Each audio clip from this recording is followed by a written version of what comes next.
जिस दिन ये गाली कांड हुआ उसके दूसरे दिन से लगातार मैं आप सबको बार बार कह रहा हूं कि ये टूल किट का हिस्सा है।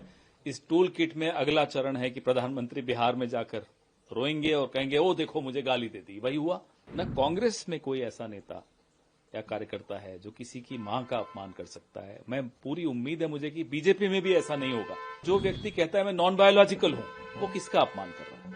क्या वो अपनी मां का अपमान नहीं कर रहा? इस तरह की भाषा प्रधानमंत्री को अपनी मां के लिए नहीं उपयोग करनी चाहिए। अपने आप को नॉन बायोलॉजिकल कहकर जो अपमान उन्होंने अपनी मां का किया, स्वर्गीय मां का किया, हमें अच्छा नहीं लगा। जहां सभा समाप्त हो गई वहां अपने आप को गाली दिलवा दो, फिर आओ रोने, देखो मुझे गाली दे दी, मुझे गाली दे दी। ये बहुत बार हो चुका है, बार बार नहीं होगा। जिस दिन ये गाली कांड हुआ उसके दूसरे दिन से लगातार मैं आप सबको बार बार कह रहा हूं कि ये टूल किट का हिस्सा है।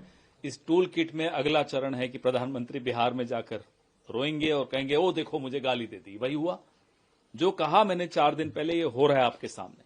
न कांग्रेस में कोई ऐसा नेता या कार्यकर्ता है जो किसी की मां का अपमान कर सकता है। मैं पूरी उम्मीद है मुझे कि बीजेपी में भी ऐसा नहीं होगा। लेकिन जो व्यक्ति कहता है मैं नॉन बायोलॉजिकल हूं, वो किसका अपमान कर रहा है? क्या वो अपनी मां का अपमान नहीं कर रहा? तो इस तरह की भाषा प्रधानमंत्री को अपनी मां के लिए नहीं उपयोग करनी चाहिए। अपने आप को नॉन बायोलॉजिकल कहकर जो अपमान उन्होंने अपनी मां का किया, स्वर्गीय मां का किया, हमें अच्छा नहीं लगा। और अब ये टूल किट चलेगा भी नहीं कि आप किसी से बदमाशी करा दो, हमारे मंच जहां सभा समाप्त हो गई वहां अपने आप को गाली दिलवा दो, फिर आओ रोने, देखो मुझे गाली दे दी, मुझे गाली दे दी। ये बहुत बार हो चुका है, बार बार नहीं होगा।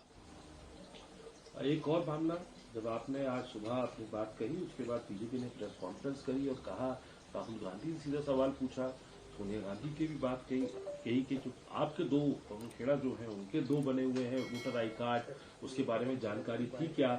इसके अलावा ये भी कहते हैं कि वोट भी 2 जगह डले। ये बीजेपी ने आज मेरे पर आरोप लगाया कि मैंने 2 जगह वोट दिया। अब मैं उन्हें चुनौती देता हूं, लाइए सीसीटीवी फुटेज नई दिल्ली के खंड संख्या 78 काकानगर पोलिंग बूथ का। हम तो सीसीटीवी फुटेज मांग रहे हैं और हम ये भी कह रहे हैं कि बीजेपी अब हलफनामा दायर करे कि पवन खेड़ा ने 2 वोट दिए हैं इस सिलेक्शन में।